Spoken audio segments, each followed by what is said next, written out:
Well, good evening. Happy Shabbat. Welcome to What and All. We've got JB and Kirk here with us. We're going to do something tonight that we intended to do some time ago, which is to use the errant translations of Bereshit 6:4 to cover the horrible history of English Bible translations. And for anyone who might say, "Oh, wait a minute, I'd just rather talk about, let's talk about a prophetic statement or something in the Torah that is nurturing," and, why go into this? A lot of reasons. The first is that Bereshit 6:4 is among the most profoundly important historic and prophetic statements in the whole of the Torah. The reason I say that is it explains the reason that Yahowah precipitated the flood and what kind of behavior it was that he was so opposed to that necessitated rebooting humanity. So that's really important, and it's prophetic in that it tells us that similar political and religious and vicious behavior is going to be commonplace throughout throughout world history. So that's important. Second is that this story is going to display the grotesque, inappropriate behavior of the Roman Catholic Church and their Vulgate translation and the history that they had at suppressing translations in any common language.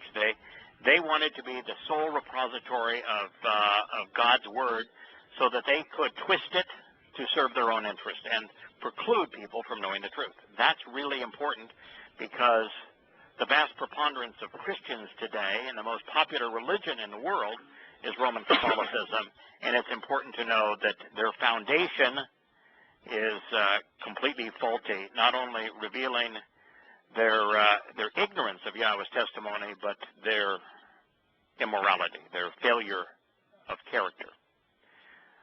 Also, Protestant Christianity derives its raison d'etre almost exclusively from a scripture-only position. That the church doesn't have authority. It's only Scripture that has authority, and therefore they hold up their English translations and say this is the inerrant Word of God. And like Jerry Falwell, my friend turned opponent, really, over a number of years, would have as his litmus test for an individual. He would tell me always that his test for whether or not somebody was part of the flock was, would they disclose and publicly pronounce their English translation as the inerrant Word of God? Well, it's not even remotely accurate. Not even remotely accurate. Now, there's another reason, too. Beyond undermining Roman Catholicism and the Protestant application of Christianity, it demonstrates how important it is to make an effort to understand Yahowah through his testimony in the language he chose to reveal himself, Hebrew.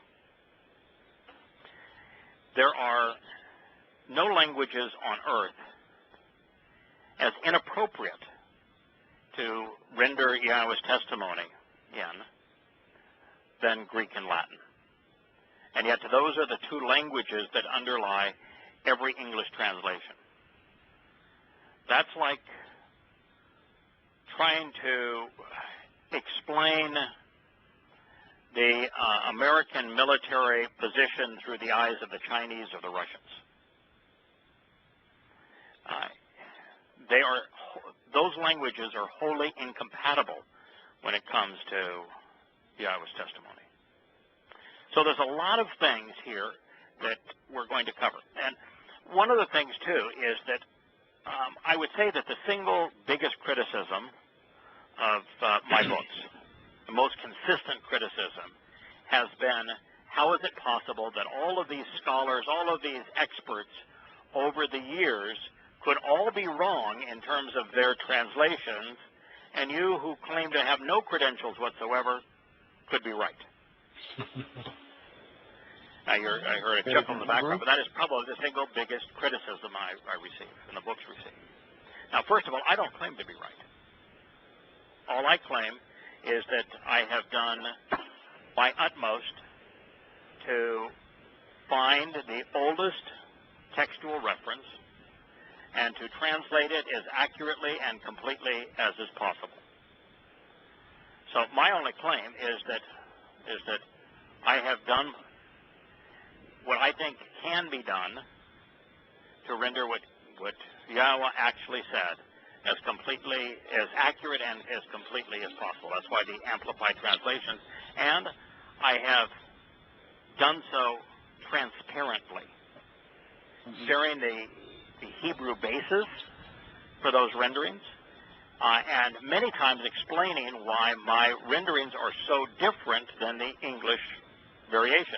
And by going over the history of English Bible translation, I think that there will be a greater appreciation for that line of questioning, of how it is possible that they can all be wrong.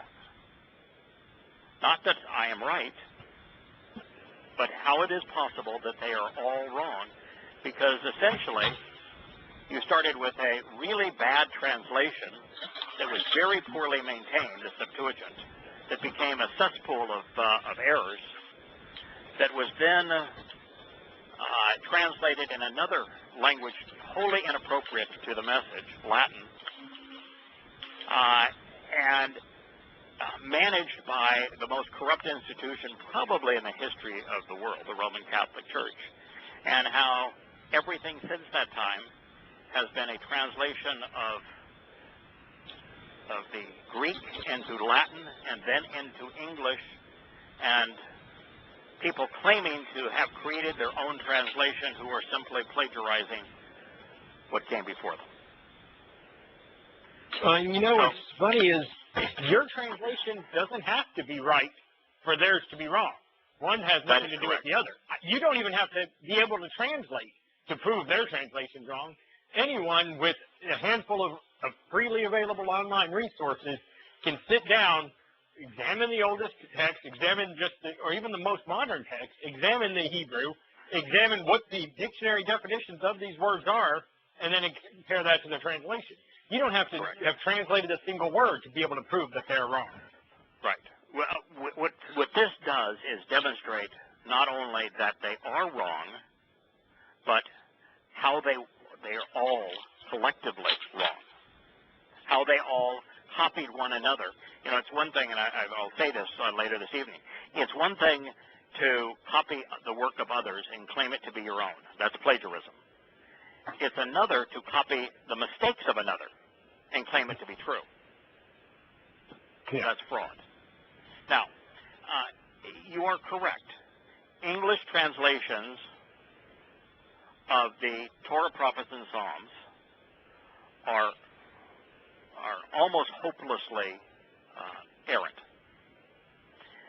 And the Christian New Testament is far worse. Totally and completely unreliable, and the translations bear little resemblance to what was actually conveyed. And it's one thing to acknowledge that they're wrong, which means that even those who are attempting to base their religious faith on these translations are basing it on a foundation that isn't just sand. They're building the edifice of their religion on top of a swamp. Mm-hmm. Now, that should be, for any open-minded and rational person, enough impetus to go about the task, if they're interested in knowing who God is, of trying to uncover the oldest witness to his testimony and then translating it as accurately as possible from the original language.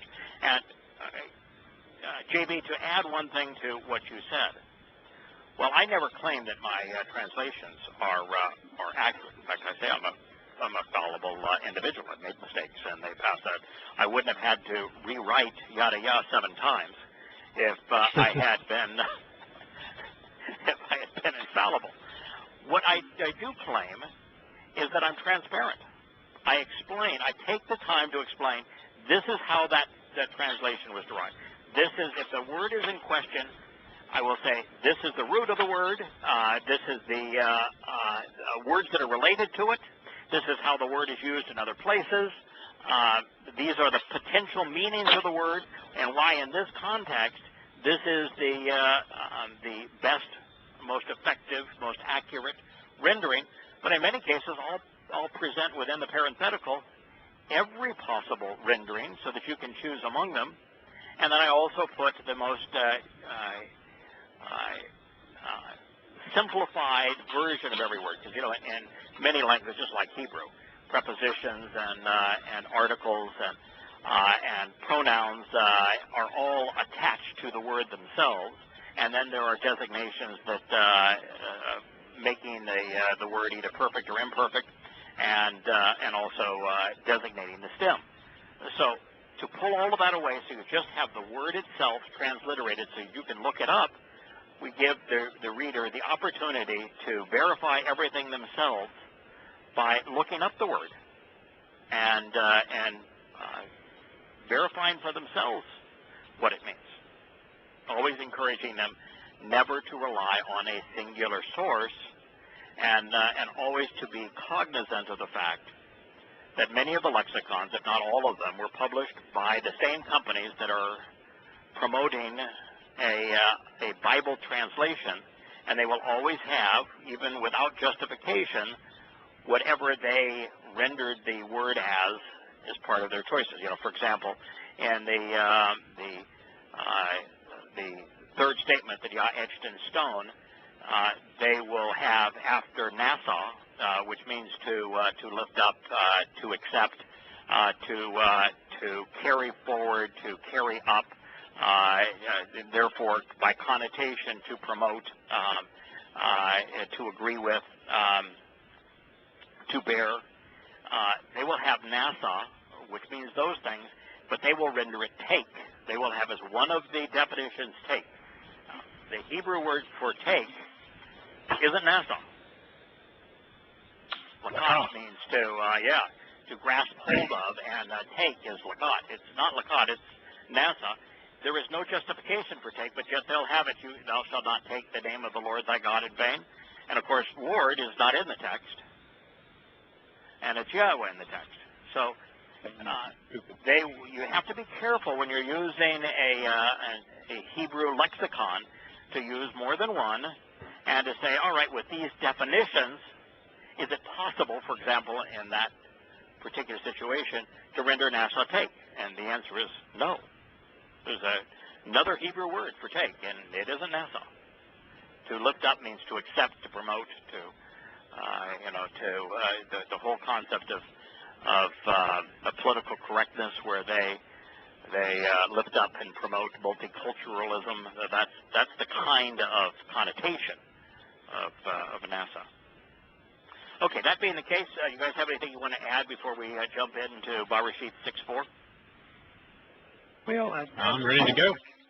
Okay, Kirk? I want to add one real quick thing.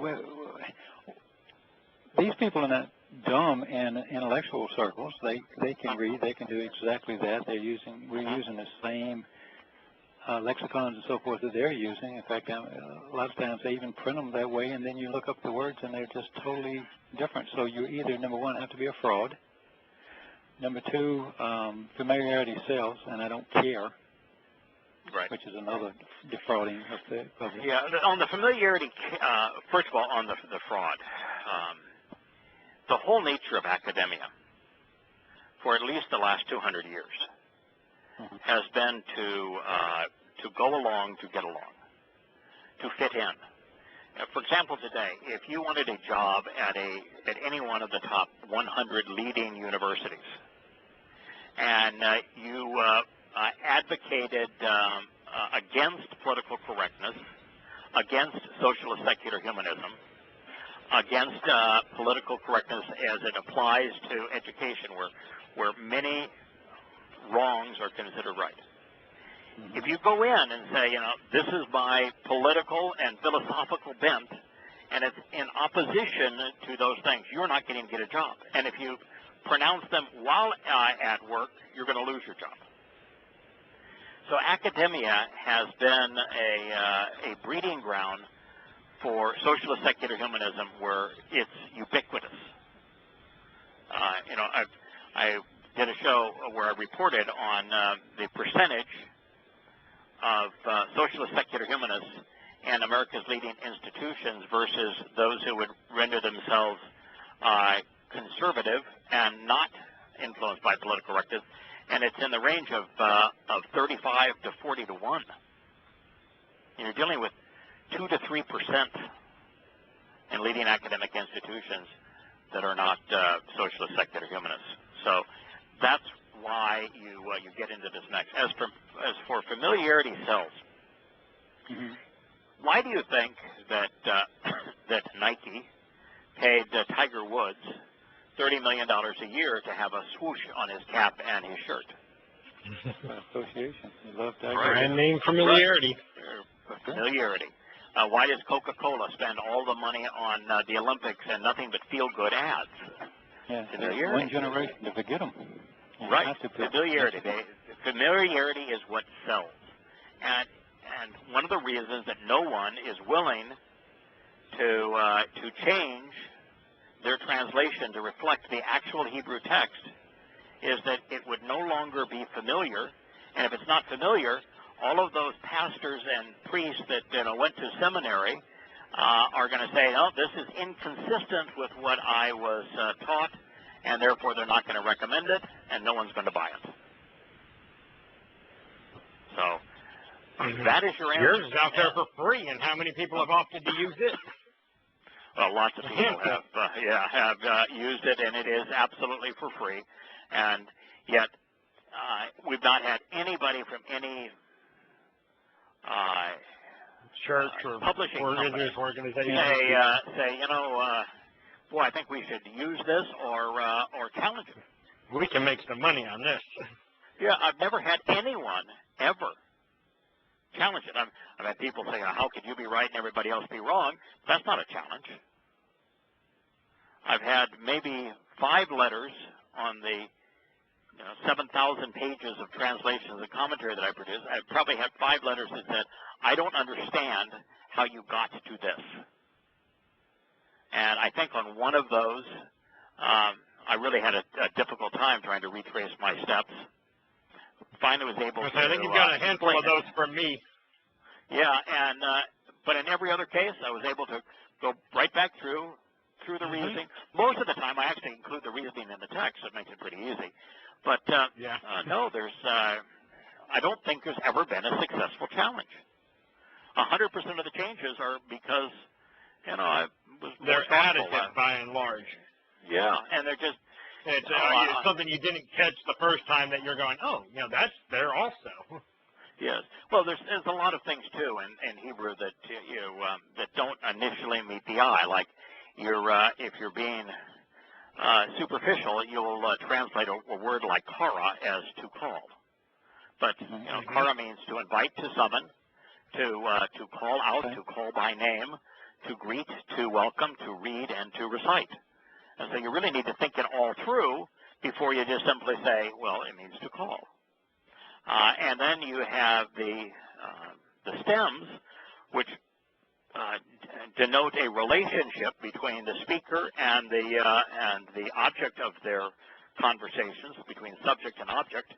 And it's a relational statement where the subject influences the object can influence the subject, the object can become a secondary subject, the subject can both be the perpetrator and the recipient of the action. Very interesting stems that shouldn't be ignored, and yet they're ignored in 100% of English Bible translations. And then there's moods, and most of the moods convey volition. And then lastly, of course, there's the imperfect and the perfect, and they state whether or not telling of them. Yeah, whether or not an action is complete or ongoing. And the action can be complete not just in the past, but also in the future. Recognizing there is no past, present, or future tense in Hebrew. Hebrew verbs are never restricted in time. So the Hebrew language is very much like the individual who conceived it and who communicated in it, Yahowah, in that he is not restricted in time. What he says was true, is true, and will always be true. It's always relevant, and that's the nature of Hebrew verbs.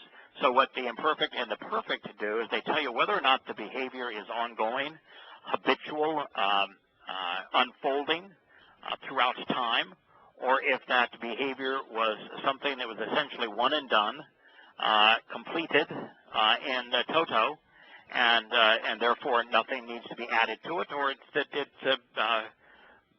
been resolved either in the past, the present, or the future.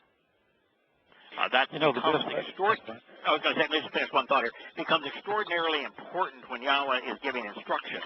For example, like those 7 instructions that are on the second of the 2 tablets that he etched in stone, where he tells us, that we should observe the Shabbat, that we should set it apart as special, and that we should highly value our Heavenly Father and spiritual mother, and that we ought not commit adultery, which is, he's speaking of being religious and political in that sense. We ought not commit murder and bear false witness. Well, since all of us have failed at one time or another on most of these things, the fact that they were all written in the imperfect is a spectacular benefit for us. It just says, don't make an ongoing practice of bearing false witness. So if not to mention, there are times when, doing one of those things is the morally right thing to do.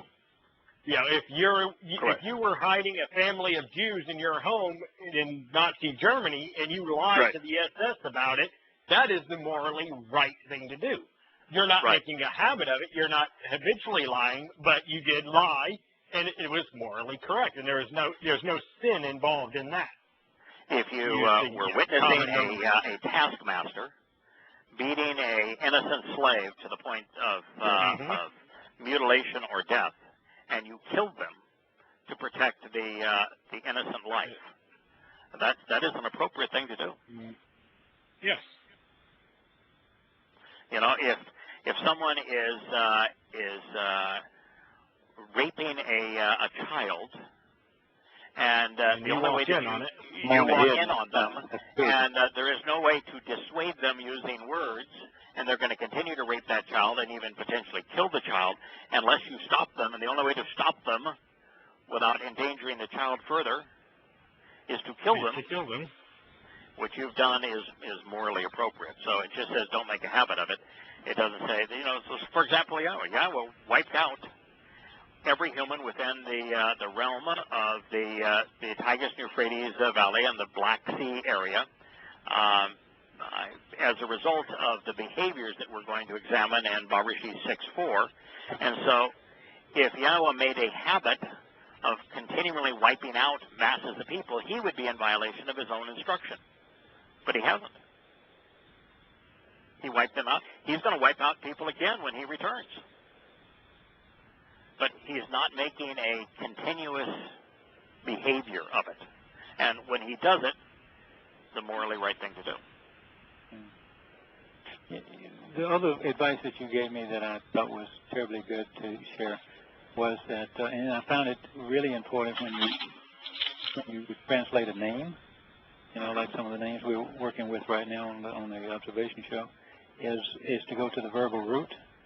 Yes. And it is really eye-opening what the verb tells you about the person's name. It's just almost tricky. Even in any Hebrew word, the verbal root will give you a lot of information about it. much about a name, and then it's the verbal root. But I make sure that I do it all the time now, and it's time-consuming as it is. Have you ever read, either of you guys, a book on memory aids, on books on how to transfer short-term thoughts into long-term memory? You ever read a book on how to do that? You never have? All right, let me tell you that I'll just make it real simple. 100% of the time, at least of every book that I have read, on how to transfer things from long-term or short-term memory to long-term memory, is make the concepts actionable. So, for example, if somebody introduces a series, if you meet a series of people and you hear their names, equate the name to something that is actionable. Look at the person and then think of that name doing something. And the moment you can make the name, which is a proper noun, actionable, then you have successfully transferred it to long-term memory. And so Hebrew works just like that. The moment you look at the actionable aspect of a word, then you can transfer it to memory and be accurate regarding it, just as all of the memory books describe. So interesting. It's consistent with human nature in Hebrew. There were, for a limited period of time... It really is the perfect language. It is. There were for a limited period of time. Now, the reason we knew for a limited period of time that it was Haya, so there existed Haya, and it was written in the perfect. So, because it was written in the perfect, these people had to, that they're being described, had to exist for a while, but then cease to exist. Okay, so and if you don't think about that, a translation would be incomplete if it didn't convey the perfect conjugation. So there were, that's from the verb haya, for a limited period of time. The Nephilim. Now, one of the things, Kirk, you mentioned advice that I've always shared, which was to look at the verbal root if you want to understand a noun. The other is just an ironclad rule as it relates to translation. We always translate words, which means to render the meaning of the word from one language into the other language, to convey the meaning of the word as accurately as possible using the words of the other language. And we transliterate names. In other words, Yahweh is Yahweh in every language. No matter what the language is, no matter if you're speaking Greek or you're speaking Latin or you're speaking German or you're speaking Arabic, Yahweh is Yahweh. Yahweh's name, God's name, does not change based upon the language you're speaking. You know, people will say, well, I'll say that the Son's name, the diminished manifestation, is Yosha. And they say, well, in English, we call him Jesus. That's full of crap. Absolutely full of crap. He is Yosha in every language. The fact that you renamed him Jesus is just wrong. He cannot come in his Father's name if you rename him. Right. It's just wrong. There is no justification whatsoever for Jesus. It's wrong. He's not Jesus in English. He's not Jesus in any language. So I took 2 years of Spanish in high school, and one of the things I can still remember is Me llamo James. My name didn't change when I said it. My name is James. That's my name. Yeah, and when I was in high school and undergraduate and grammar school Spanish, if we had a name that was not common in that language, because Jaime would be because you don't pronounce a J as J in Spanish, so you'd be Jaime, and if it was written in Spanish, it would become Jaime. But the fact is, your teacher was right. You're still James. No matter the language, you're still James. And so they were doing it correctly. Now, as for titles, there are 2 options on a title. And I think that the best option is actually a blending of the 2. Yeah. Titles should be transliterated. Nephilim here is the Nephilim. It's a title. It describes the people. It's like the Americans. So you transliterate it. You know, they're the Americans, whether you're in Rio de Janeiro or in Baghdad. Madrid, yeah, or Baghdad. They're still the Americans. So as a title, it you know, it's like, for example, we refer to the leader of Russia as a czar, the historic leader of Russia as czar, because that's the term they used. We refer to the terms that the imperial Romans chose of Caesar, because that's the term that they used. We don't translate Caesar. That would be translated would be Harry. We transliterate it as Caesar. He is Harry president. Augustus.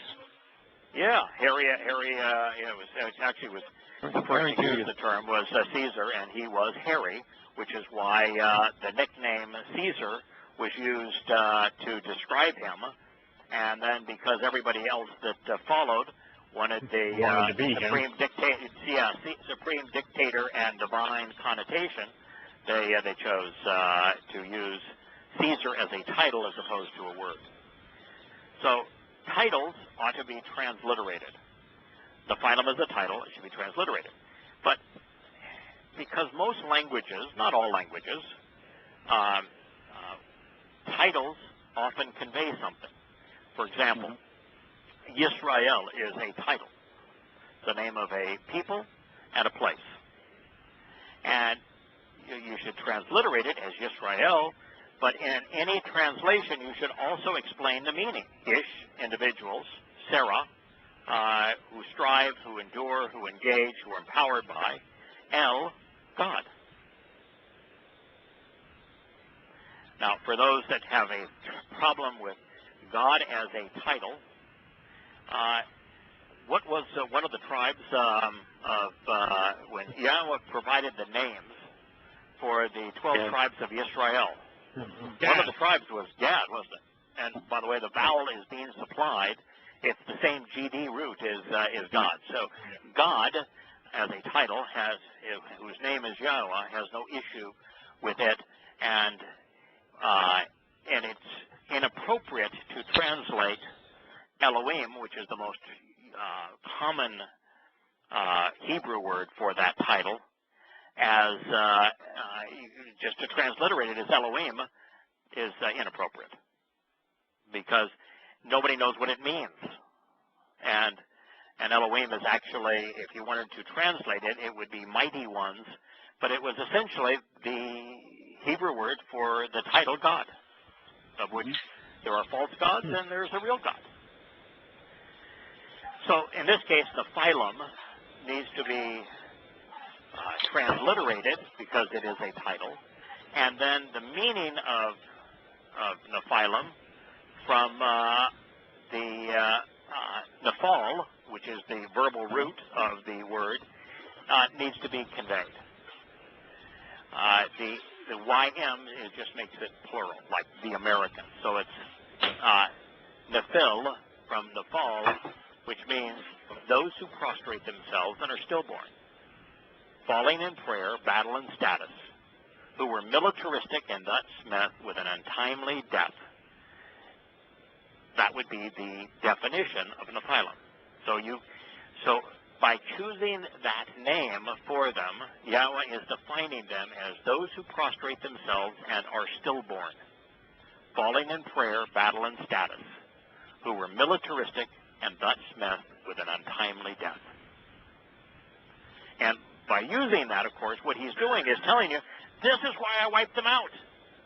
This is why I grieved on having created humanity. This is why I had to reboot humanity with the 8 souls aboard the ark. Those who are militaristic and religious, who exist as the living dead, really, as zombies, are not conducive to life as I have conceived it or desire it. And if they are not eliminated, it'd be like trying to raise a family in a house where rats outnumber the people and they're all infected with the bubonic plague. There is no chance for Yahweh to raise a family in a region that's infected with people that are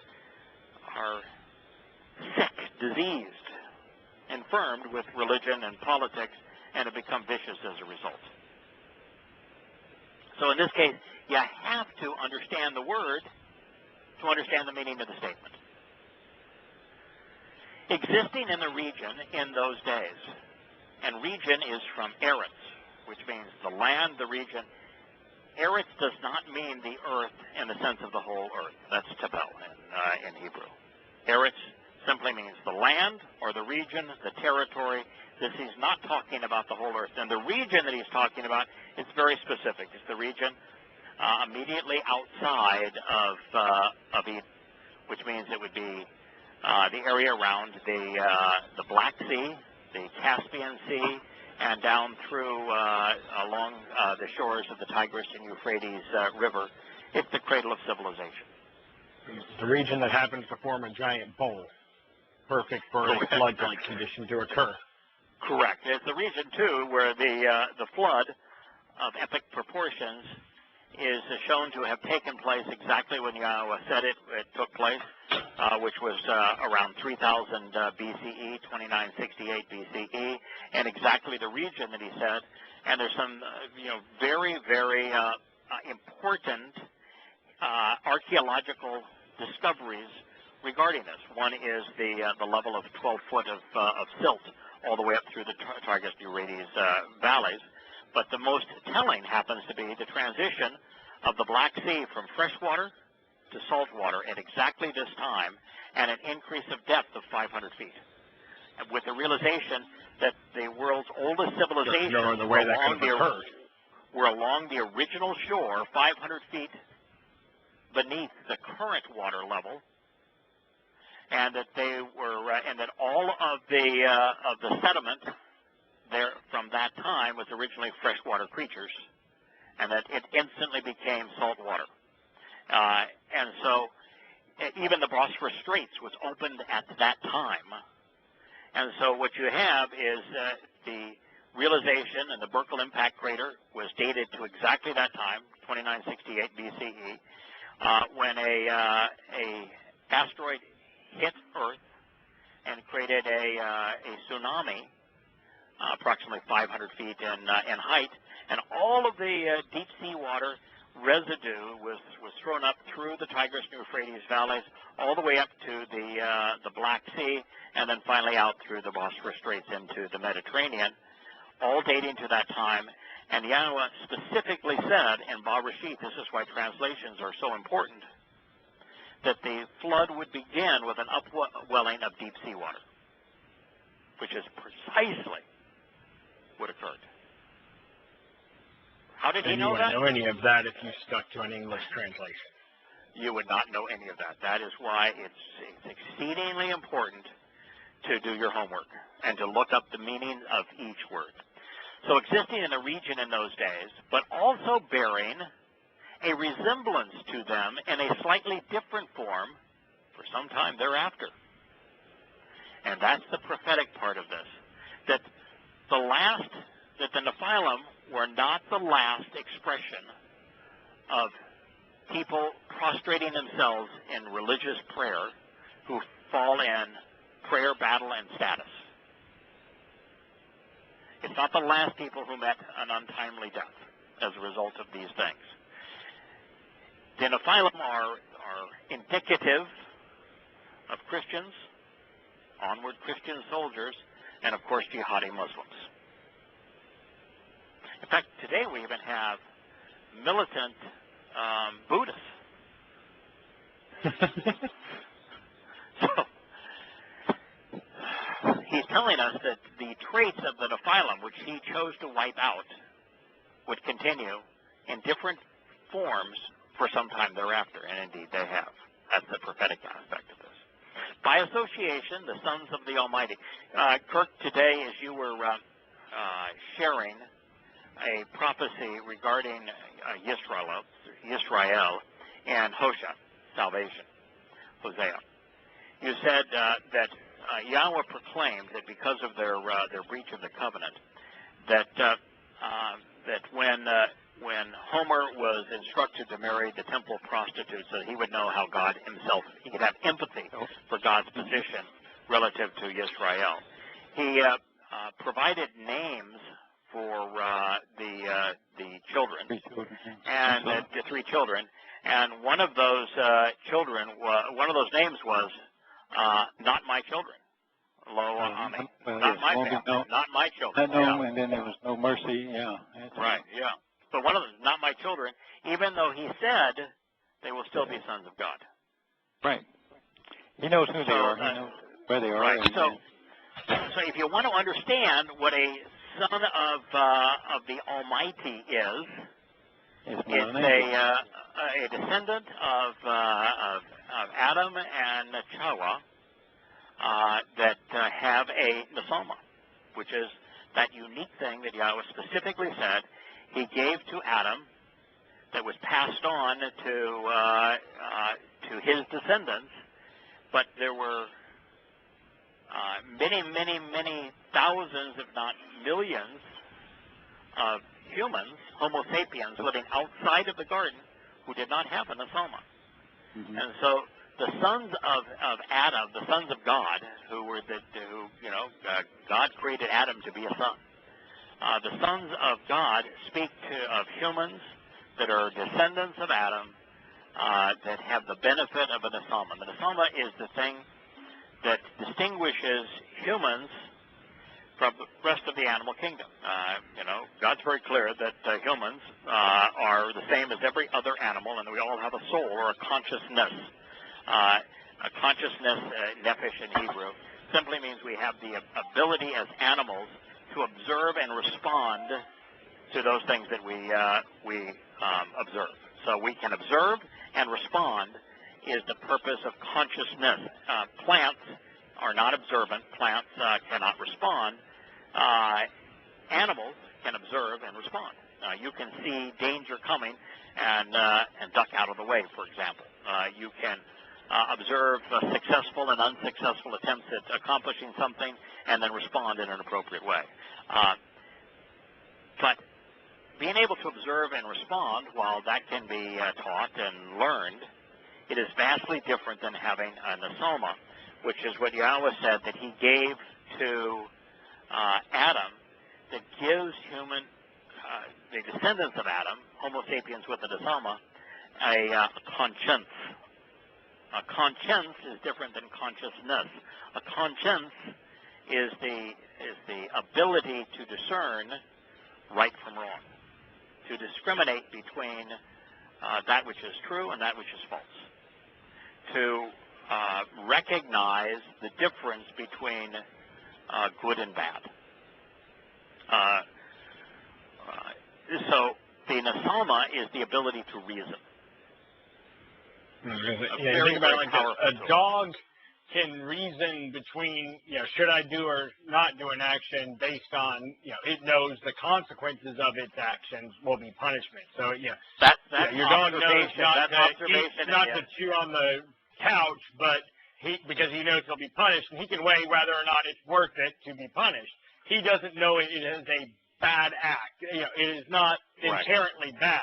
He just knows punishment will follow. Humans can do the opposite. We can, we know something is bad regardless of their consequences. We know you can get away with stealing, XYZ from, work or the store, but you don't do it because you understand that it is inherently a bad action. A learned behavior, like the dog learning not to jump up on the couch. That's a learned behavior. A learned behavior is observation and response. It's not the product of reasoning. The ability to take elements of the earth and to combine them in such a way that you end up with a jet airplane, that's reasoning. The going from trying to explain life by creating a religion or trying to control people by way of conceiving a religion, that's reasoning.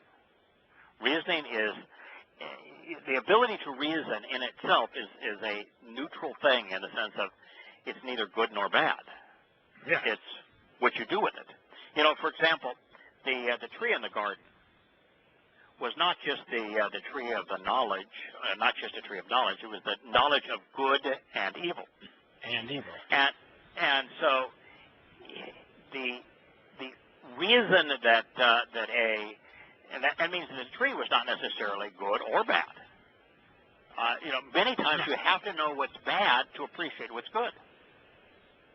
You have to be able to discern the difference between the two. You need to have that knowledge, but the ability to reason, to be discerning between them, and so our conscience, our nasama, is what enables us to do that. So you can discern right from wrong, or you can choose wrong over right, and then from wrong you can deduce and to justify all manner of things. And so in this particular case, the Nephilim were using the nasama inappropriately. So now, as we say, by association, the sons of the Almighty, these would be the sons of God, that would be the descendants of Adam, came to making a habit of pursuing, and making a habit of pursuing, came to is from bow. In this particular case, it means bow. Bow means to come, to arrive. In Hebrew, it's a very common verb in Hebrew. Came to. Making a habit of pursuing. Now, the habit of pursuing, that is from the imperfect conjugation, ongoing behavior, habitual behavior. The daughters of man. The daughters of man would be the female descendants of Adam. And they conceived children for themselves. Now, by not translating this correctly, what you find is lots and lots of people coming up with this, and I think as a result of the deceptions promoted in the fraud known as the Book of Enoch. They managed to promote all manner of deceptions about this idea that these are spiritual beings that are having sex with earthly women.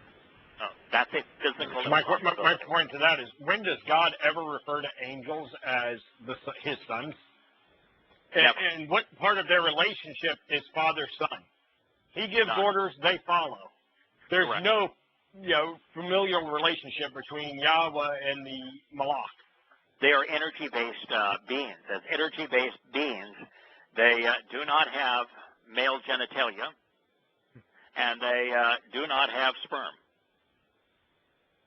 It would be impossible for a energy-based being, a being comprised of light, to mate with a physical, material animal. It's an absolute impossibility. But no one wants to think that through. But that's the reality. Then it goes on to say, these warriors and political leaders.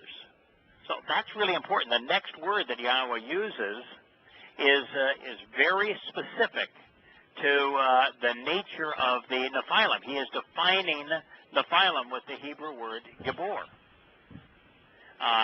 Gibor does not mean giants. It means mighty. It means powerful, and it is specific to those who have the ability to fight, have a proclivity to fight, and have prevailed in their quest for military and political power. That's who a Gibor is. So these Gibor, these warriors and political leaders, prominent individuals with the ability to fight, who prevailed in their quest for military and political power. Now that's a long definition of a single Hebrew word, but that's what it takes to be accurate and complete. Could God have just meant these warriors? Yes. Could he have just meant these political leaders? Yes. Could he have just meant these prominent individuals? Yes. These fighters? Yes. So if the word can convey all of those things, the only appropriate thing for us to do as inferior to the author of this text is to convey all of it. Convey all of them. As opposed to us trying to truncate God's witness and for us to choose which of these he meant to convey. If all of them fit, let alone replace it with something that isn't even justified.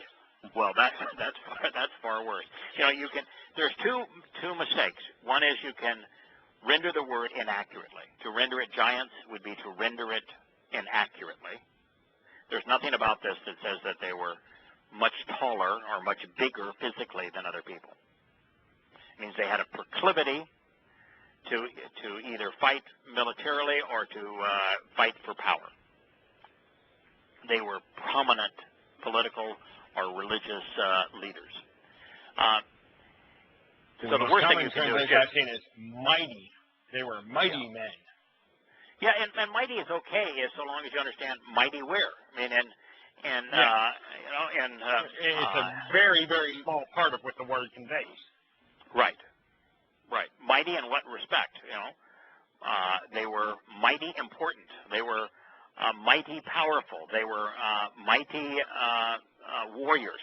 You know, it's important to convey the totality of what the word means.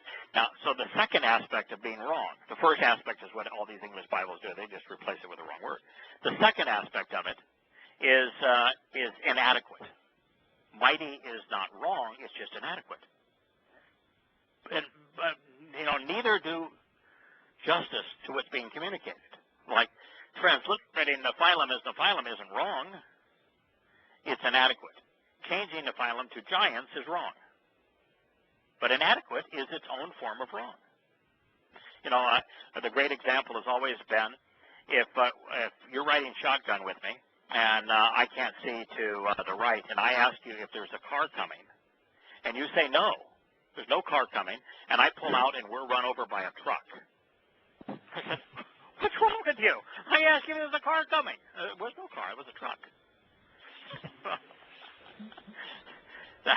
That's an example of inadequate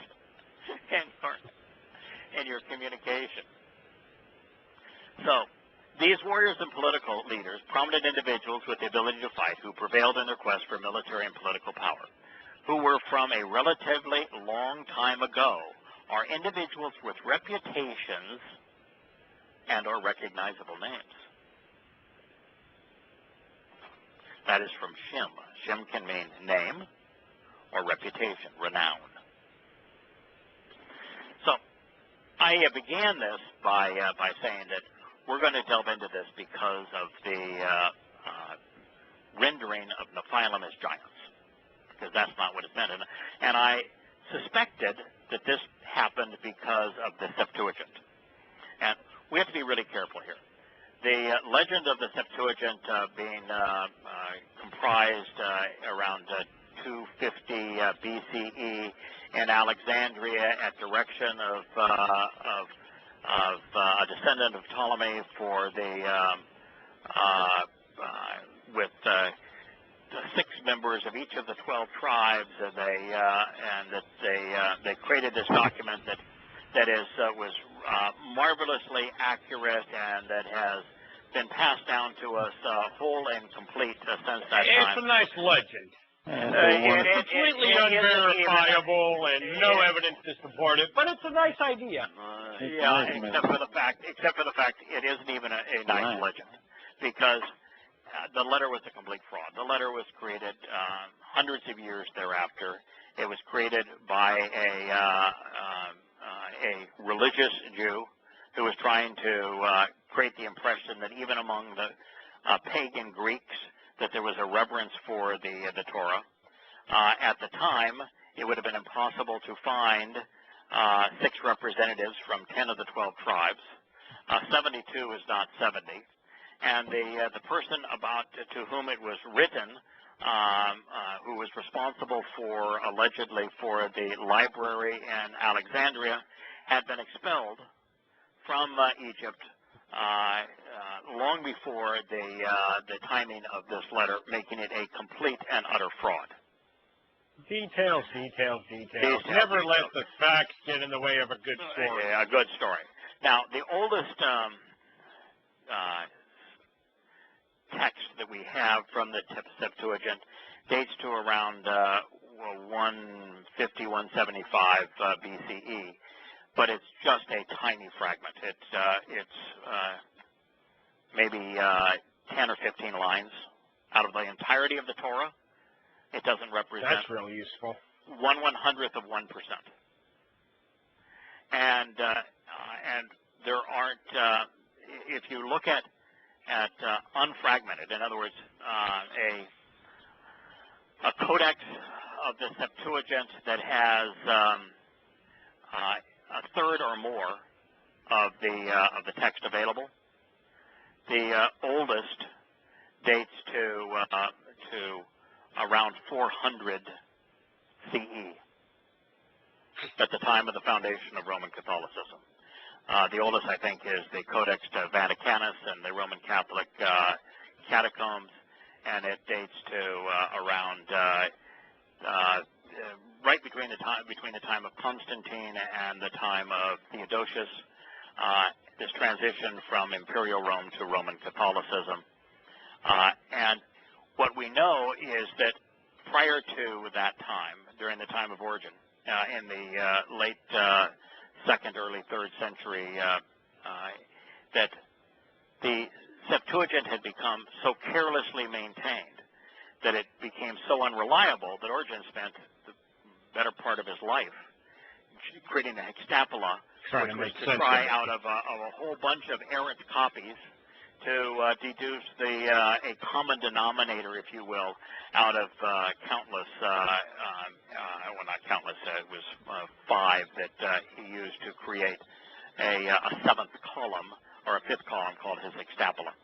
So, or the 6th column called his hextapula. So,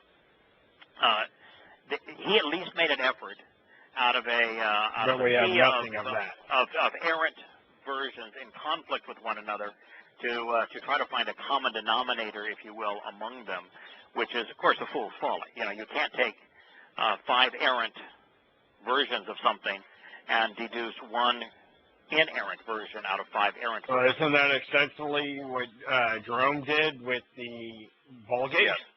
Yes, because he took Jerome more than 5 even. Yeah, Jerome acknowledged to the Pope that he says that anyone who would to challenge our authority would simply say that there are as many variations of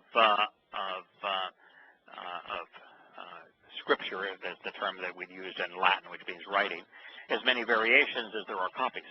That they're all different, and they would simply say, you know, why one variation over another? So he says, for us to have any credibility, we're going to have to eliminate all the variations and come up with one that we say is official. And so he, out of many errant and conflicting variations, attempted to deduce one version, but that's again the impossibility. It's an irrational thing to think that you can create perfect out of multiple imperfect variations. It's an irrational project, and he knew it was irrational. He wasn't trying to do it from a reasoned, rational, informed point of view. He was trying to do it from a power perspective, from an authority perspective. But even with Origen's efforts, you know, everyone just laughs. It's a folly to a misplaced ambition, because there is no copy. There's not even a trace of Origen's work. There's only comments about some people saw it, and Origen was dismissed as an individual, exiled, and his life's work is completely lost to history. So all we're left with now is the veritable sea of conflicting Septuagint translations. Sea of Babel. a Sea of Babel. So anyway, I suspected that the original error, the notion of giants, began with an errant translation from Hebrew to Greek by an unthinking scribe composing the Septuagint. And Brenton's Septuagint translation of Genesis 6:4 verifies this. It reads, "Now the giants, not the Nephilim, now the giants were upon the earth, not land or region, and then in those days," and it was upon the earth is you can't get upon from Ba, but we'll speak of that in a moment. And after that, when the sons is opposed to, and after that there were similar individuals, they forgot about that whole concept. The sons of God were wont to go into, they want to say that they were having intercourse with, they want to go into the daughters of men. And I'm going to tell you, they did not go into them. They bore children to them, those who were the giants of old, the men of renown. Well, no, Gabor does not mean giants. So, as we now know, there is absolutely no justification etymologically in paleontology, anthropology, archaeology, or ancient history to support changing Ha-Nephilim to giants. There's absolutely no value whatsoever of transliterating the name without explaining it, especially based upon what God told us about them. Yeah, there's a lot of value in transliterating it. It's the same value they got in transliterating, baptismo into baptize. You got to create a whole bunch of religious ideas that you can then control people with. There's a lot of value to it if you're looking to deceive people. Well, but in baptismo, that's not a title. Just a word. No. As a word, it should never have been transliterated. Correct. Another one would be... It was transliterated to create a religious practice. Right. Yeah, you've got a lot of issues like control. This. Right, got a lot of issues with this in Christianity. For example, Bible is actually a transliteration of Babel. And it means to confuse, to intermix, and thereby to confuse. But there are titles like Evangelion and a title like Ecclesia that are neither transliterated nor are they translated. No, they just completely make up a new word. They just made up a word that has nothing to do with it. Baptismo, though, is a word. It should have been translated to immerse, not become a title. Another one would be Agelos, which in Greek is a translation of the Hebrew malach. Malach are the spiritual implements of Yahowah, and the malach, the Hebrew word malach, means message and messenger. So the primary reason that Yahweh has these spiritual envoys is to help convey his message, to do what he says. They're messengers, they're envoys. And if you know that, then you understand that they aren't these little cute little beings that are really pretty, like an all-female, and called angels. And then in Greek, the translation was agelos, which means messenger and message. But rather than translating the word in English, of course, they transliterated it, and you've got this myth that God has angels. And then from there, they cast these angels as beautiful women with wings. It just goes to show the Christian religion's hatred of Hebrew. That they have this glorification of Greek and Latin. They would transliterate the Greek word into Latin and then into English, but they hate Hebrew. They despise it. Well, like Scripture, for example. There's no Hebrew word for Scripture. Scripture is from scriptura, which means to write in Latin. But then, rather than being transliterated from Latin to English, or translated from Latin to English, by the way, it never should have, it's grapho in Greek. And so in the Greek New Testament, it's grapho. They didn't transliterate grapho. They didn't translate grapho to write. They didn't translate the Latin Vulgate scriptura. But instead, they transliterated it and created this myth that there's this thing called Scripture. No such thing as Scripture. So, just examples of just how people go about deceiving. If you tell somebody that your English translations aren't even remotely accurate, and they'll say, well, all Scripture was inspired by God, there's no such word as Scripture. That's an inappropriate transliteration of a Latin word from the nation that God hates the most of all nations in the history of humanity. Their language was transliterated into English and given a meaning when there is no such word. The Hebrew word for word, dabar, just means word. Words can be good, they can be bad. And most of them have a negative or positive connotation. Right. The Hebrew word for writing, but it in Scripture. No. But that's a scriptorium. You go and somebody writes a letter for you if you're illiterate. That's simple. Correct. Yeah. The same thing's true. Take Hebrew, Torah. Torah means teaching. There's good teachings, there's bad teachings. There's, so the most accurate way to say it would be Yahweh's Torah, Yahweh's teaching. Yeah. Now, Yahweh's teaching is good. Since there is no justification etymologically, that means within this history of words. In paleontology, this history of ancient civilizations, people, anthropology of human cultures, archaeology, those who would dig through the remains of these ancient peoples, or just history, which requires the advent of writing, which, by the way, began to materialize worldwide right after the time of the flood, is when written history began. Since there is no justification in any of those to support changing Nephilim to giants, if by making that change to giants were now upon the earth in those days, you're rendering the statement that God made false. So either the translation is wrong or the author was wrong. Now, if you believe that man was right, I'll take that wager. It goes back to the other thing, like you've said before. They're basing their credibility and their on the Torah, but then they're trying to show that the Torah is wrong. If the Torah is wrong, they're wrong. If the Torah is right, they're wrong. They're wrong no matter what. Yeah, again, Torah is a perfect example. Torah, which is the Hebrew word for source from which teaching, direction, guidance flow.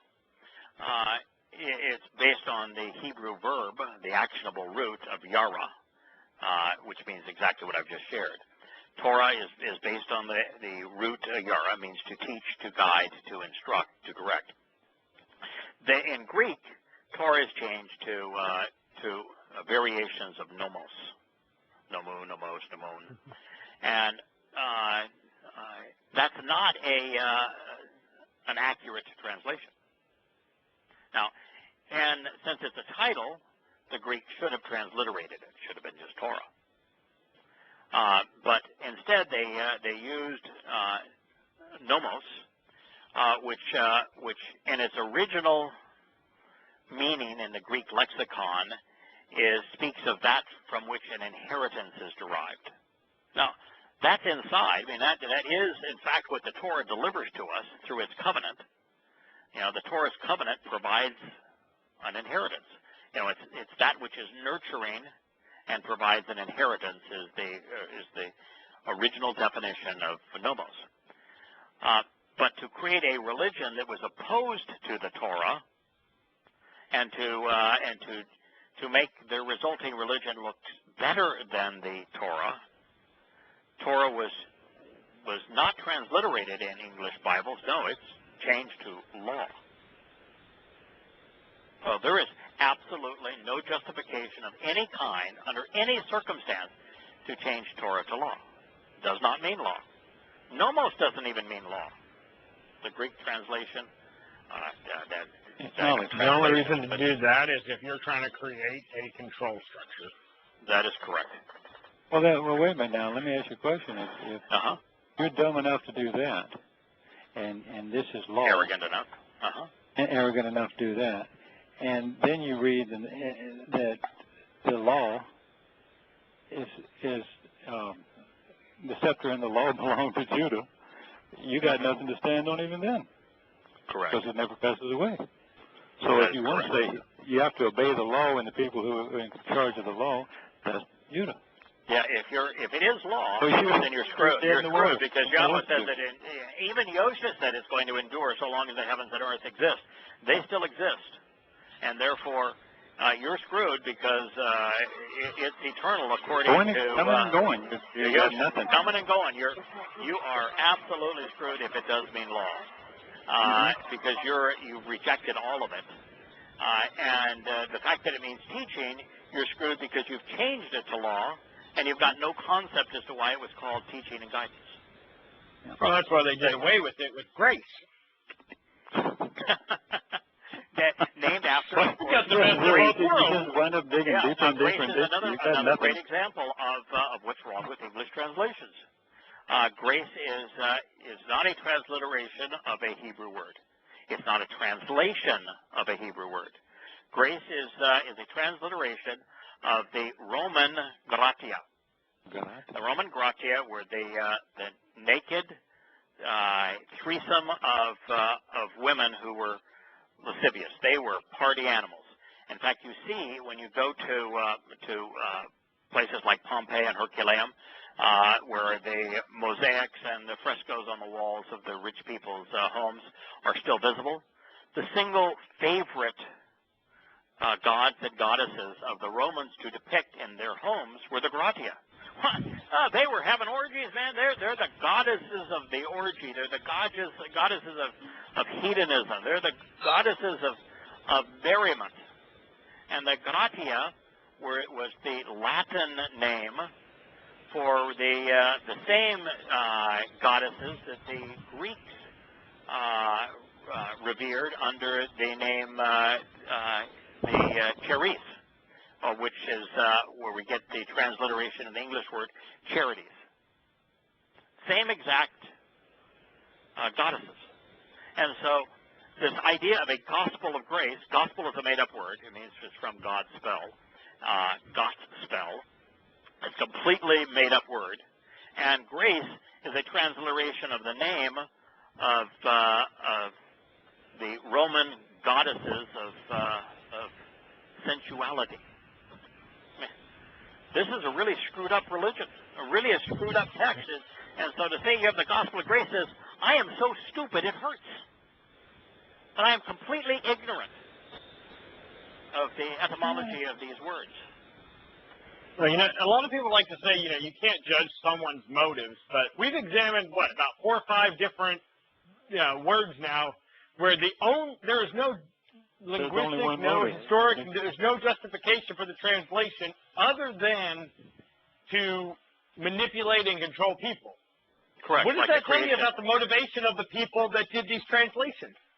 Like the change there is no justification for this aside from controlling people. Yeah.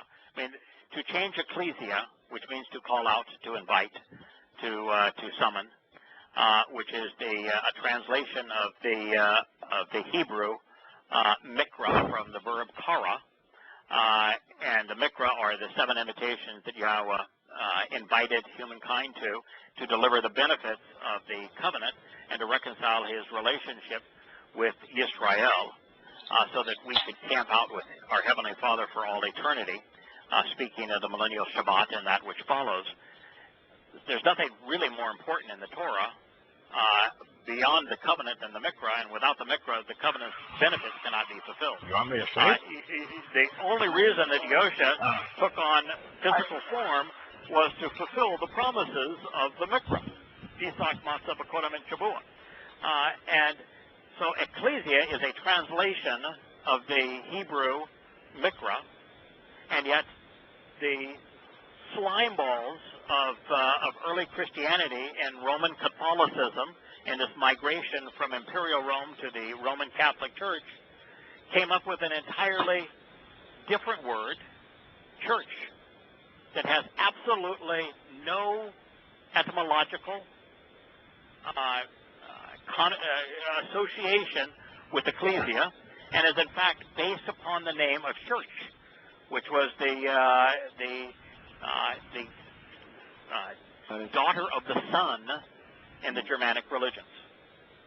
She is the basis of what we call circle, because of the circle disk of the sun, and circular reasoning, and circus, which is to make believe. And so, to create this myth that God had a church, and that church is the Roman Catholic Church that somehow represents God, is completely bogus, and it's made to seem believable because the religious buffoons of early Roman Catholicism set out to deliberately deceive.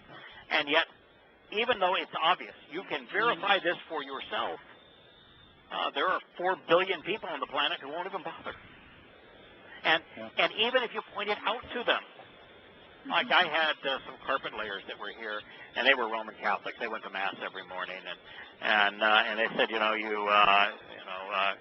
God has his church, and I won't let you speak against his church. That's not what he said. Try and stop me.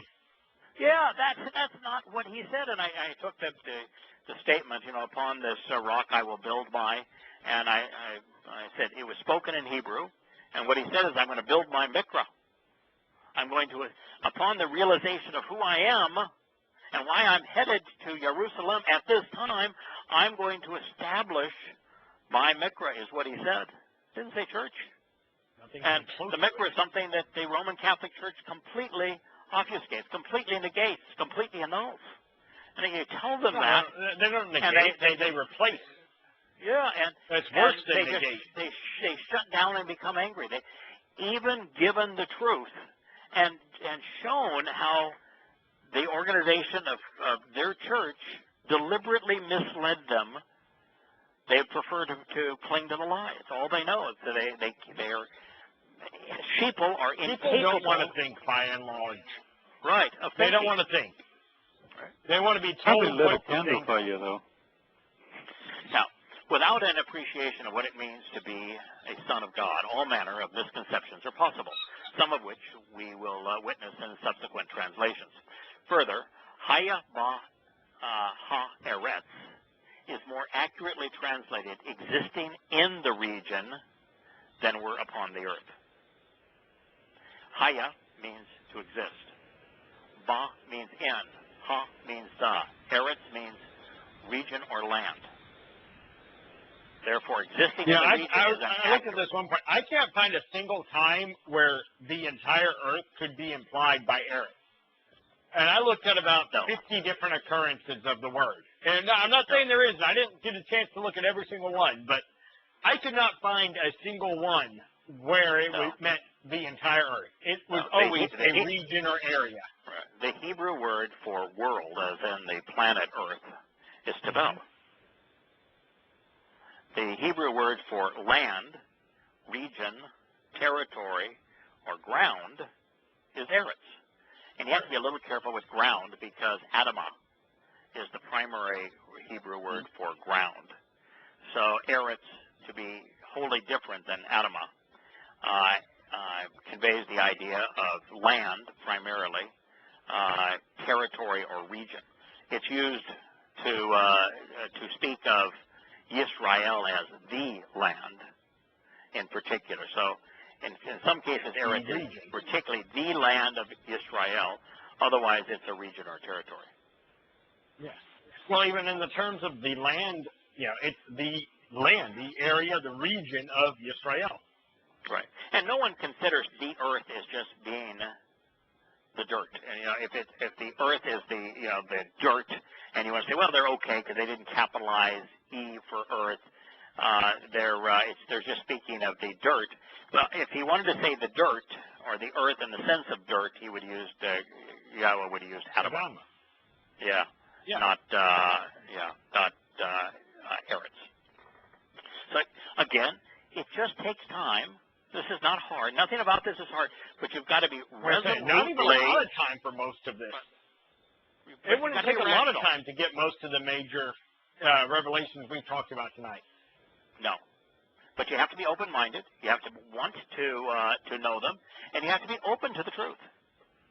You know, not like my carpet layers who, when presented the truth, just become angry. When presented with the truth, the thing to do is embrace it. Yeah. Accept it. Replace the truth with a lie that you had previously been deceived into holding. Like when I learned that there is no renewed covenant, particularly in a past tense of the Christian New Testament. There's no such thing. You know, there's a lot of work to undo, but hey, that's the truth. Right.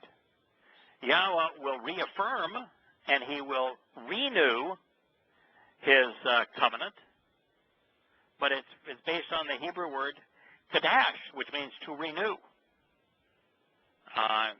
to reaffirm, to re-enlighten, to reinvigorate. It does not mean the new. And there's no place that it is ever presented as new as in the sense of past tense. We have a renewed covenant. So, you know, it's one of the things that I originally so indoctrinated. You know what its most often used is, aside from speaking of the moon? It speaks of the rebuilding of a city. Right. Is rebuilding a city making a new city? Yeah, and Kadash, it's renewing the city. Of the new moon, not in the sense of a completely dark moon. It speaks of the renewing of the light on the moon. Right. So the first sliver of the light on the moon, as the light is going to increase over the next 29 and a half days, the first visual sign of the light renewing on the moon's surface is the meaning of Kadash, the verb, or Kodesh, as it relates to. The second most common usage is referring to the rebuilding of a city, the renewing of a city. Yeah, reestablishing of a city. Yeah, it's never used of a new city being created. It is always of a city that is being rebuilt. Right. That tells you everything you need to know about it. The phrase "wa gam atar ken" is wholly trivialized by "and" after that. Well, atar can refer to after. It describes that which follows all the way to the end. The last of things is akar. So God's not just speaking of something that would come immediately after, but akar is based on the end of things, and gam means also similar to, and so they've just trivialized the whole thing by and after that. It destroys the whole reason that the phrase was included in the text. Yahweh is telling us that the vicious religiousness of the Nephilim would continue to exist in other civilizations in a different form for quite some time thereafter, and he was correct. Now, in Hebrew, the halak is the primary meaning. The primary meaning of halak is to walk. It is commonly deployed to go. So if you wanted to say to go in Hebrew, you would say you would use the verb halak. So halak means to walk, but it's used very often to mean to travel, to go. Bo is the word to speak of the path you travel. Right, the path you travel. Used a lot in Hebrew. Halak is one of the most common Hebrew terms. But just very slightly less common is bo. And bo means to come, to pursue. But it means to, if you were to say you're going to come to some place, you're going to arrive at some place, you wanted to pursue something, you would use bo.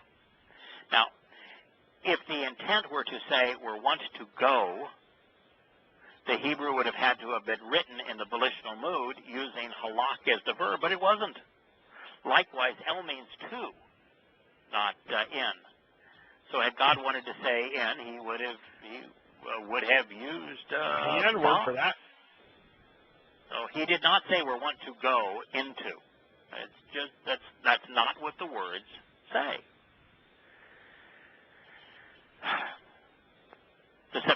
translator ignored the definite article ha preceding Adam, and then failed to consider the fact that Adam was the name of the first man, which then explains the terminology that he chose to use.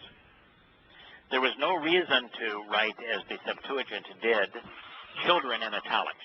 When a word is written in italics in a translation, it means that it wasn't a text, but it's being supplied for added readability without justification in the text. But the Hebrew verb was yalad, and yalad means to conceive children. You know, children is part of the meaning of the word. You know, it's not to conceive ideas, it's to conceive children. Now, while Gabor can be rendered, as we talked, mighty and powerful, it does not mean giants, which is what the Septuagint proposed. No part about it means that.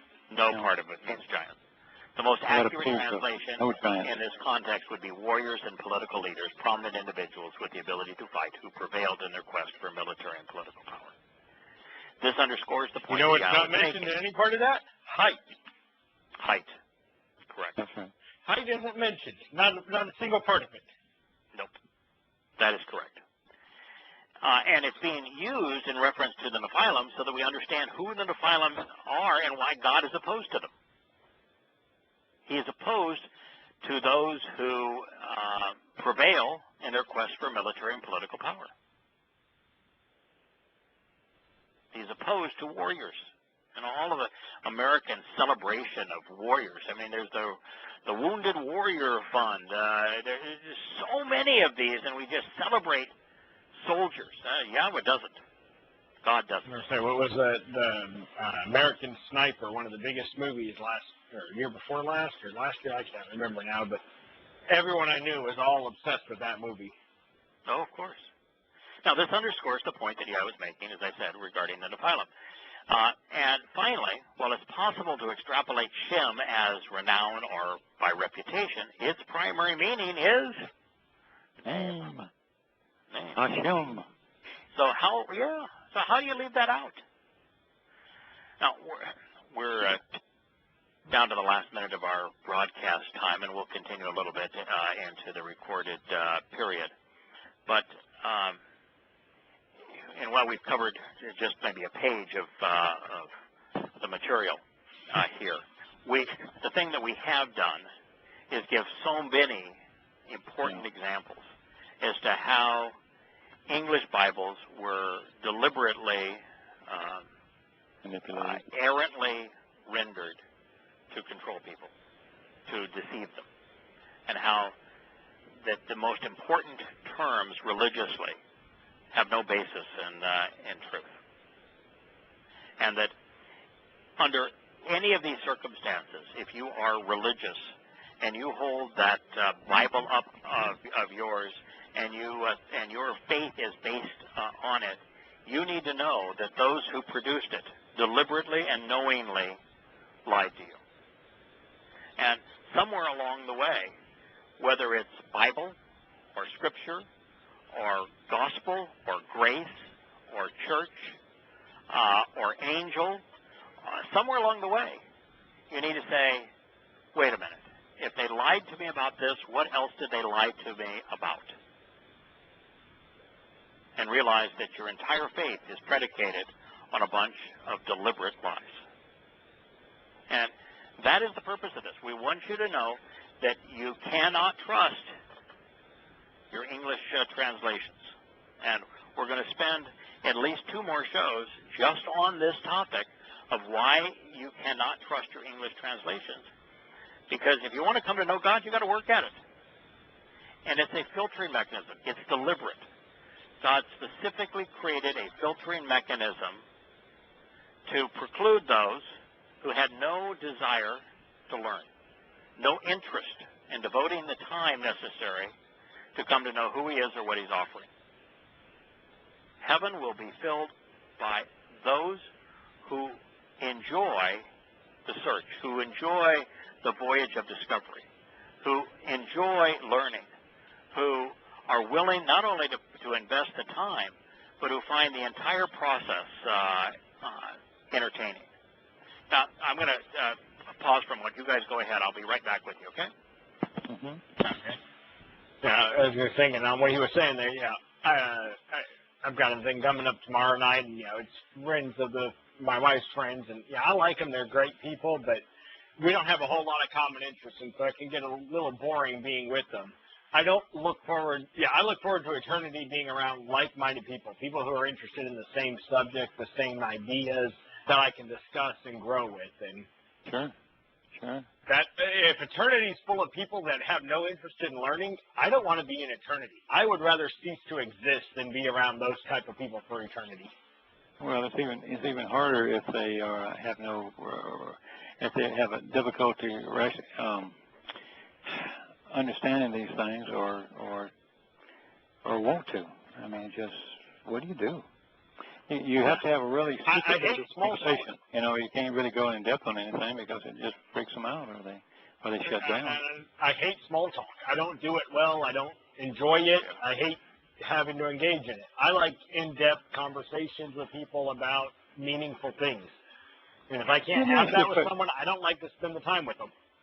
Well, James, let me ask you a question. Is when you're confronted with something where somebody says something that is not what you understand it to be, do you get mad at them? Do you holler at them? Do you turn off to them? Are you ugly to them? No, I mean, when you say, okay, well, let me think about it, and okay, you made your point. Let me see what. I mean, that's the way most of us would. Yet, when you talk about this stuff with someone, when you actually talk about what Yahweh really said, and they don't want to hear it. Well, they become belligerent, or they just can't stand it, or they turn off to you, or they don't want to see you. Walk away, or they just, like you said, become belligerent. I find that just amazing. Usually become angry, hostile, angry, demeaning, condescending, all those kinds of things. I have a different reaction to people depending on the set of circumstances. By the way, the reason I had to leave is I have an old, lame, blind, deaf dog that I was supposed to put down a month ago, and I just couldn't do it. So, and she was wandering around my office area, which is the basement of this home. That's one of the hardest things. Oh, it is, and she was wandering around like she needed to find a spot to do her business, and I figured I had better guide her outside so that, because that's what she was searching for, but she can't see, and she got disoriented. I have a different reaction depending on the individual. If somebody is promoting religion, Christianity, Islam, socialist secular humanism, I'm antagonistic.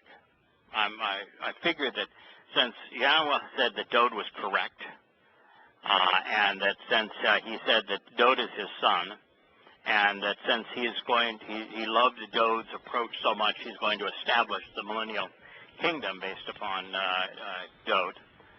I figured that to emulate Dode is probably a really good idea, and Dode was overtly hostile to those who were religious and political, and he viewed them as his enemies and Yahweh's enemies. So I'm hostile to them. Roman Catholic Pope and priests and cardinals, I think they're scum. The mega church pastors that know better, that are doing it for power and prestige and for money, I think they're scum. Absolute scum. Most politicians and maybe it's all politicians, they're self-promoting scum. Military leaders I have zero respect for. None. And I wish we didn't even have a military. It would be safer, more secure if we had none. And those, for example, I see every day women wearing hijab, scarves around their heads, dressing religious dress-up. And I'm so appalled by them. To play religious dress-up on behalf of a man who was a sexual pervert and hated women and was a pedophile and rapist, mass-murdering terrorist, and Muhammad was all of those things, and demon-possessed by his own admission, you have to be an absolute idiot to play religious dress up. And so I look at them as absolute idiots. But, the same thing is true. We had a group of Mennonite, a variation of the Mennonite group came into a railroad museum that I took my granddaughter to, and they were all had the same little bowl haircut. They all had the same pants, the same shirts. The girls had all of the same little funky religious dresses and the same little headscarves. And you just go, good God, what's wrong with you? It's just revolting. I look at them with utter disdain. People hate to think, and that lifestyle eliminates thinking. Yeah, and the thing that upsets me is that they're playing religious dress up as if they think they're honoring and serving God. Pleasing God. And the result is anybody who looks at them is turned off from God, saying, well, if they represent God, I don't want anything to do with them. I don't want to have anything to do with it. I've been in that group. Yeah. And so I just look at them with utter disgust.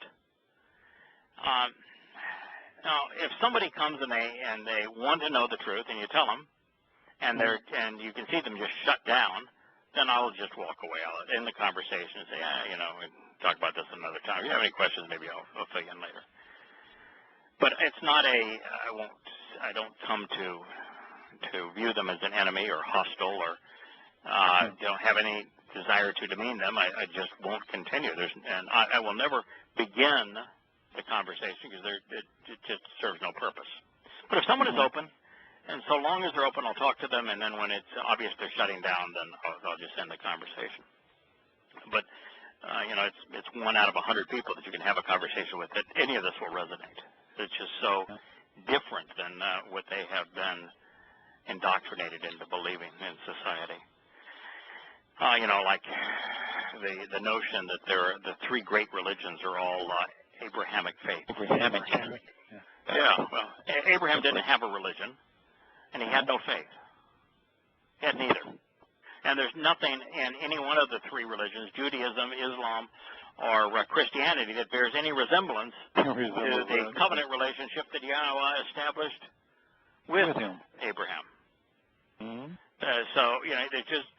But having been indoctrinated with these lies, people have a tendency to believe them. The greatest lie of all is all religions lead to God. They're like the spokes on a wheel.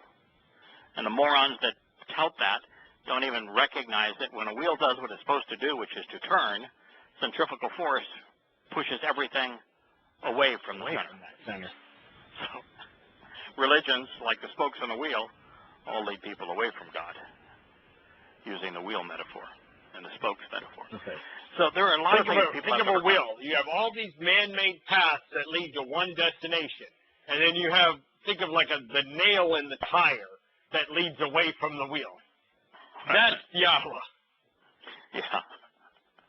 Yeah, I can tell all you man's that paths lead to the same destination, but I like these spokes. Yeah, I actually like the spokes on the wheel metaphor because all the spokes on the wheel, if God is the center, all of them lead away from him. Because when the wheel is turning, which is the only thing it's designed to do, no matter which direction it's turning, it always pushes anything that's aligned with one of those spokes away from the center. So all of those various different man-made paths all lead away from God. Perfect metaphor. And they use the circuitous reasoning to do it. They all are fixated on circles, which is the basis of the English word church. So there's the old saying, all roads lead to Rome. Yeah, all roads lead to Babel. Yeah, but all roads also lead away from Rome, Babylon. Yeah, all roads also lead away from Rome, don't they? Yeah. But Rome ain't a destination you want to go to. I have been to Rome 3 times. I will never, ever, under any circumstances, ever go again. You could give me a private G5 at my disposal, give me the presidential suite of the most elegant hotel in Rome, a chauffeur-driven limousine, and the president of Italy as my personal tour guide, and I wouldn't go back. Yeah, I was having that conversation with Patty the other night, how, Yahowah has ruined a lot of history for me. Because, like, Rome is one of those places where, before, I've always been a big fan of history. I would have loved to have gone to. Now I could not enjoy it. No. No, because really the center of a Roman tour is the most despicable building ever conceived by humankind. The Roman Colosseum. There is nothing on earth that rivals the Roman Colosseum in terms of despicable, being anti-Yahweh. I mean, it was funded by looting Yahweh's home on Mount Moriah. Yeah. And the builders were the Israelites that the Romans hauled away as slaves after they destroyed Yahweh's home. And so, and then with that building, they celebrated military prowess, which God hates, political power, which God hates, and the religious deities, which God despises. And so, and it was an environment that also celebrated death and killing, which God despises. Everything about the Roman Colosseum is just while you're watching. I mean, drink the beer. So why would I want to go there? No. It's a horrible place. Never. Every historical thing that I've always wanted to see, because being a fan of history, I'm like, it's all ruined at this point, because you know that when you know the true story of it and you know Yahweh, it's like you can't enjoy it anymore. Everything that centers in these cities happens to be some kind of religious institution. There's the Pantheon, there's the Parthenon, there's the pyramids, on and on and on and on. Even the Temple Mount, I wouldn't want to see at this point. Oh, no. God, that's why I wish if you gave me the same kind of tour of Yisrael and Netanyahu is going to be my tour guide. I wouldn't go because right now Yisrael is a swamp of cesspool of politics and religion. I wouldn't go back if you offered me $1 million to go back. I'm not going back. I'll go back when Yahweh returns. Yeah, I'll be there that day. I'm going to be there that day. I'm going to be one of those Gentiles that are beaming brightly and looking at the elimination of all traces of politics. I'm kind of hoping we get to be involved in that process. We get to help tear it all down. That'll be fun. Yeah, I would like to. Yahweh has a history of choosing to work through men and women. And letting us participate in conveying his message and carrying out his purpose. I mean, he created us to engage with us, so it's natural that he would want to do things with us. So there's every reason to suspect that we will get to participate. He didn't pull down the statues, didn't he? Yeah, absolutely. Yeah. Well, why not? Let us participate. Oh, why not? I'm hopeful that he does too. I think it'd be great fun. Long said, I want to be a witness at the trial against Paul and against Muhammad and against Hadrian. Now, does God need me to participate? Of course not. Would I be an inferior witness? No. Absolutely. No. But I will say there is one place I wouldn't mind going to if I had the ability. Would be the Vatican vaults, because we don't know what kind of historical documents they have in there that could be of use and of value. Yeah, what parts of the Dead Scrolls they managed to steal and conceal. Like saying you want to take a tour of hell just for the opportunity to see what Satan might have stashed away there. Well, I mean, but the thing is, they could have useful stuff in there, though. They could have documents dating back to the Dead Sea Scrolls era that are they're concealing for their own good. No, they don't. You know why they don't? Because Rome destroyed every trace of Hebrew. That's true. I didn't think about that.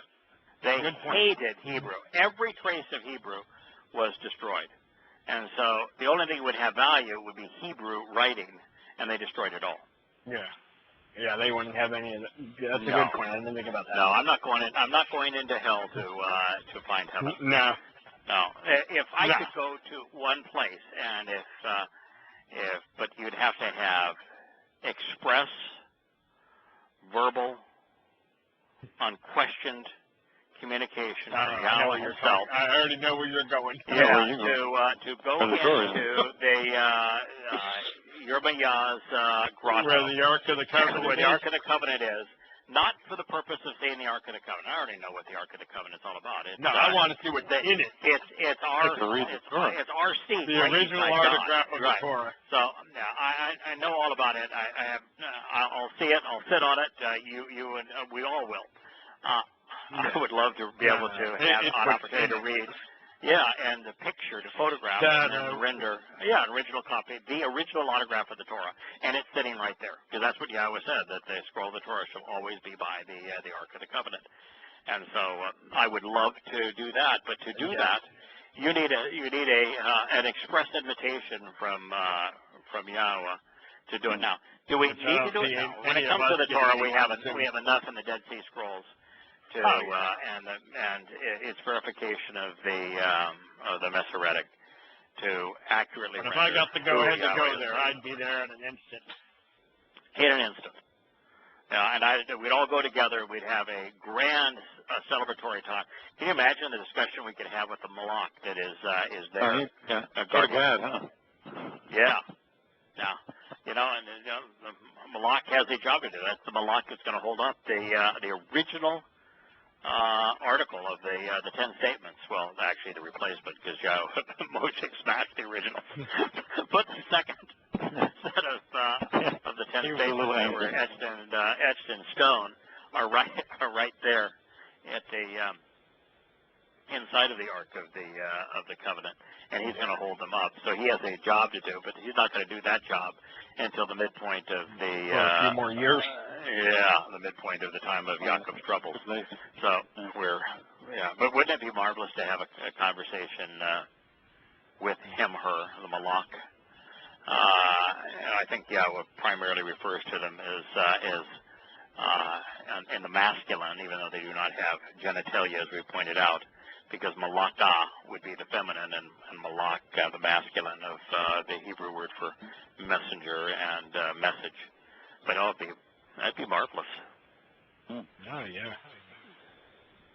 Like I said, I would love to have that original autograph. Something yours to go off of. I don't want to take it, but I want because it's supposed to be on the Ark of the Covenant. But I would certainly like to take digital photographs of it, and then to be able to post those digital photographs of it, and then to translate. Correct all the translations that I've done in these books, to correct them to whatever is actually there, and but just to make it available for the world to see. This is Yahweh's testimony as he revealed it. It will be the original autograph. Well, I'm pretty well convinced they don't care. And the fact is that in 2033, we are going to have Yahweh personally inscribe a copy of that Torah inside of us, which is a whole lot better than a digital photograph of it. Sure. Oh, yeah. So we're not very far away from having it actually become part of the fabric of our I'm life. just not a patient man. No, nor am I. But one place I've developed a sense of patience is with coming to know Yahweh. It is a lifetime endeavor. Well, it's a process. By lifetime, I mean by eternity. It's like any friendship. Yeah, you never really come to know your friends. You know them more and more every day. You think about your best friend. Think 5 years ago. Do you know them better now than you did 5 years ago? Yeah, of course. It is always growing. Yeah, with lots of surprises along the way. Mm-hmm. Even your own children, you're growing in terms of learning them. I had a very brief dinner, world's fastest Italian dinner with my son tonight. He was coming from a office function where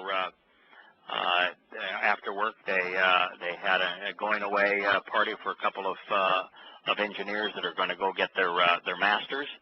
And I went into a restaurant, ordered dinner for both of us. It was arrived sitting on the table when he showed up. We ate it in 10 to 15 minutes. I paid the bill before the meal was actually delivered to the table, and we were gone. But what a marvelous conversation we had about the things that he's doing. it was just, so fascinating to hear him talk about the evolution of the project that he's working on and how it came to be. So you learn something all the time, even about your own kids. And he's 31 years old. We're still learning things. I'm still learning things about him.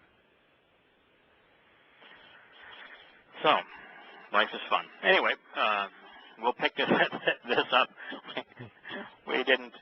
Well, I think we covered a lot of very interesting ground. I think we made it to make about 2 passages. Yeah, we did. You did pretty good. That was pretty good. Yeah, we set a wonderful we can dive foundation. into it next week. That's good. Yeah, we set a wonderful foundation for what we're attempting to do. It's a marvelous thing. We established why it's important to do it. Mm-hmm.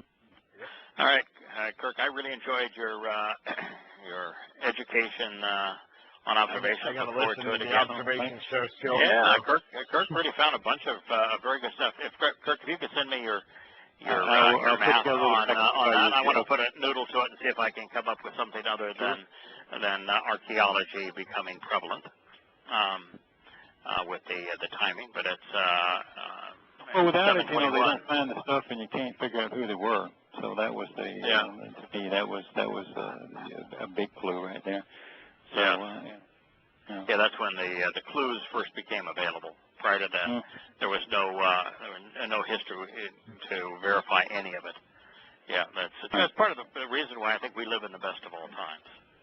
Yeah. That our ability to know Yahowah and to know understand what He's offering is the resources for are us so now. readily available. Correct. It's scary how many people ignore them. Yes. And it's not just the resources. Knowledge is so much better developed. You can understand the Barashit creation account now. You can understand the flood account. You can understand the location of Eden and where the flood took place and all the history of Egypt and the Exodus.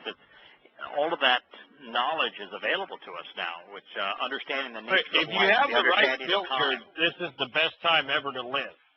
Right. The problem is most people don't have the right filter because there's so much misinformation out there. Right. But Einstein's explanation of relativity is a huge aspect of coming to understand the nature of Yahweh and the reason that prophecy exists, not as a prediction of the future, but instead as future history, a revelation of the future, not a prediction of the future. And you need to understand light and relativity and these kinds of things. Even the dimensionality of the universe is something that we never had any concept of, but it explains. 15 years ago, no one would have understood. Correct. I even use Einstein now to explain light so they understand color. Really? In a two-dimensional construct, and they seem to get it even better. Wow. It's amazing. I mean, all this stuff we talk, I tried to translate somewhat into teaching. I think Einstein's revelations of light being the eternal constant and